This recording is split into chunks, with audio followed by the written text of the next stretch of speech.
know how to hit me right here. Yeah, you hit me here. Yeah, so here's the other part, because when they ranked the looks, and she ranked him as like lower looks, and he gave her a 9 and she gave him a 4. Here's the funny part with that. See, as a woman, her youth and beauty is pretty much all the value is primarily in her youth, right? So for the woman to walk into the room being this shallow and this horrible, right? Because she knows she can, because she knows that she looks better than what she thinks he looks like, right? She already knows it. You would think that women would think for the future and know that they cannot hold on to their youth forever, and that that it's inevitable that they will lose their youth, which is the primary source of their beauty, and they would rethink the dating market. But no, they don't. She's too good now, right? Give her 10 years. Give this same woman 10, maybe 15 years when she's 40, 45, right? Then she's gonna have a whole new tune come out, right? And because here's the thing, there is no path that's gonna be perfect, right? In this fairy tale bullshit, right? Because give her 10 to 15 more years, and she's out there for real, as a for real grown woman, right? Let's say when she hits 40, 45. Let's say she's 40, 45, right? And she's single and she's still looking for Prince Charming. Well, one, there's a low chance that Prince Charming is going to come fuck with a 40, 45-year-old woman, right? And two, in the rare occasion she can pass for 25, that she keeps her makeup and body together where she can still look 25, well, some part of her is going to be a bitter 45-year-old, right? Mentally older, bitter, body older, whatever. And that Prince Charming is not going to stay around and going to be cheating on her all the time and all types of shit because she's just aged out. See, these scenarios, you would think that women would come together and educate each other on the realities of their lifespan and what's actually making them valuable, instead of just being happy that they're valuable right now. You would think that they would do this. And any decent group of humans throughout time would tell the other ones how to prepare from where they made the mistakes previously in existing, right? Every branch of humanity, every branch of humanity has done that, right? That's how we now have cell phones, because you had to learn from technology from previous technologies to get to a cell phone, and we'll keep growing because we learn from mistakes, right? You see, situations like this is what also backs up my logic on women do not invent, they do not innovate, they do not grow. Men are the ones who innovate, create, and grow. Who's making all the technology? Men are, right? Because guess what? Men sit down and we say, yeah, you don't want to do that next time because I did that and I fucked up. And next we'll go, okay. And then they go off and build some better shit, right? But bitches don't do this. What bitches do, they sit down with that home telephone and be like, well, my home telephone look nicer than yours, girl. Well, maybe you should put diamonds on yours. Okay, now my home phone looks better than yours, and they'll never make it to create a cell phone. They never mentally evolve to the next level. So if bitches, okay, so that's another thing. So let's say on Earth right now, right? Let's say on Earth, all the men died or got locked away or whatever, right? And the women were forced to have to just live on Earth by themselves. Technology would officially halt at that point in time. Because again, women do not innovate and grow and learn and create. They get happy because they have something right now, and then that's it.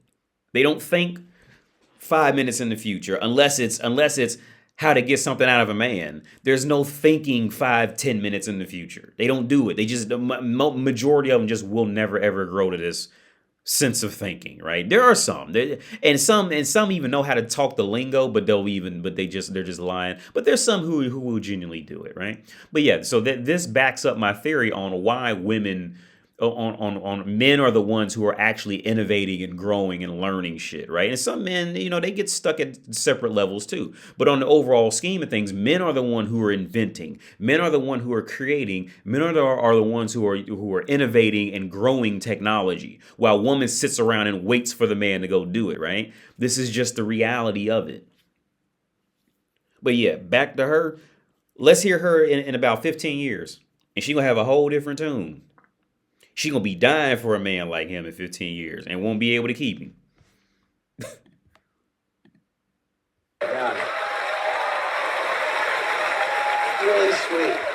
That was a really good voyage you went on emotionally. I thought it was really moving to see you go through that. It's true. He's an amazing guy. Thanks for sharing that, Lizzie.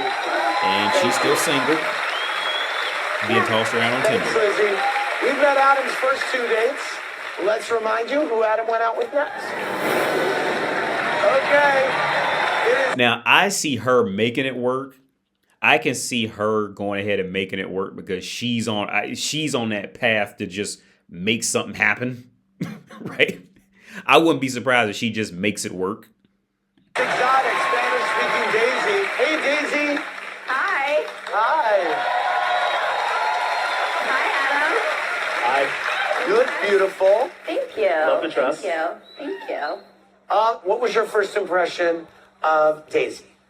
Very driven, very passionate about the things that she's into, which is a really big plus to me. One of the hugest reasons I came on the show was because in LA, it's really hard to find people that have passion in life for anything.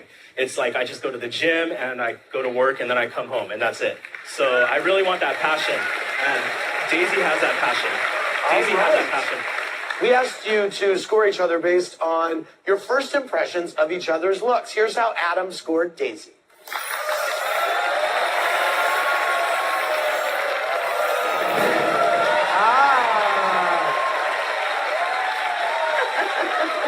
Here's how Daisy scored Adam.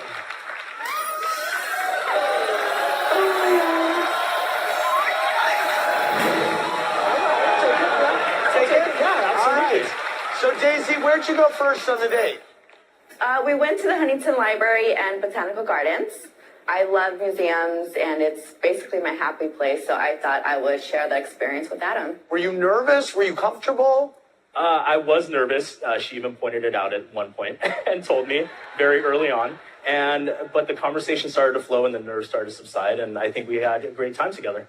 No, I agree. I just felt his energy, and when we kind of hugged each other as we were walking and talking because we got along so well, and I kind of felt like, I just felt the energy. I completely felt the energy. But you know what? It was great. I will also agree. I felt the energy. It's good Felt energy. the energy. Well, Adam took a selfie video where he talked about that energy. Take a look. I want to kiss Daisy pretty bad.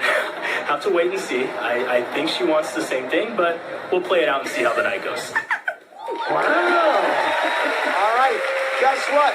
Daisy shot a little selfie video. Let's see if the feeling was mutual. He is handsome. He has a cute smile. He has the most beautiful, charming eyes. They're like the little, sad puppy eyes. And no, he's very attractive. Yes. Wow. I appreciate that.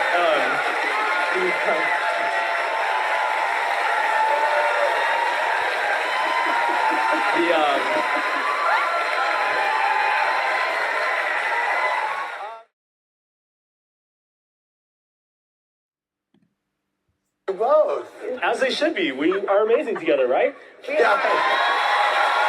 And like I always say, like the first one is always the hardest one to get. The first one is the hardest one to get, right?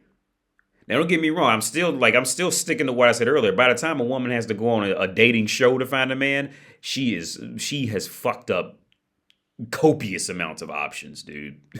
Like copious.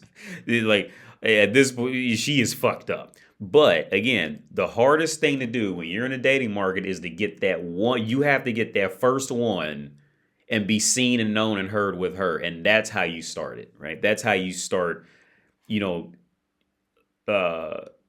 existing to women. Because before then, you're not going to exist. Unless you got like some bad boy complex or something like that, you're not going to exist to women. Just point blank. That's just the reality of it. Because now with him walking around with her, with him walking around with her and being seen with her, life's going to get a whole lot easier in getting attention from other women now. It's gonna get a whole lot easier of women staring at him when they going out to eat, or when he getting out the car, or when they walking down the street to Starbucks, or when he's going to go pick up some sneakers from Foot Locker. Life is getting ready to get a whole lot easier of getting female attention now because he's being seen with that one now. It's getting ready to change up. Well, Adam isn't the only one who made a choice tonight. Our studio audience also chose who they thought would be the best love connection for him, based on the videos they saw earlier in the show. And we're about to find out who they picked. If it's Daisy, then congratulations, Adam. You've won $10,000, and you get to go on an overnight with Daisy. If it's someone else, you're going to have to choose between Daisy and the money. Can I say real quick? Yeah. I honestly don't care who's back there. My choice is right here. And that made it even worse for those other girls. See, them other bitches got their heart. If this is real, like them other bitches got their heart broke with that shit. See that right now. If this is real, I'm taking it for face value. He did that shit. Now he's on the right path. He can still fuck up, but he's on the right path. He's totally on the right path to grow and evolve out of this shit. Right? Totally. The fact that he walked off on them two other bitches back, just said, "Look, I don't even care. I'm cool." The way the I don't care part, that's how you do it. I like that. That was good. Now just don't put too much into her now. That's the next step. Like, don't care about them, but also don't put too much into her, because then she's gonna end up leading you. And that never works out. Women never want to be the leader, right?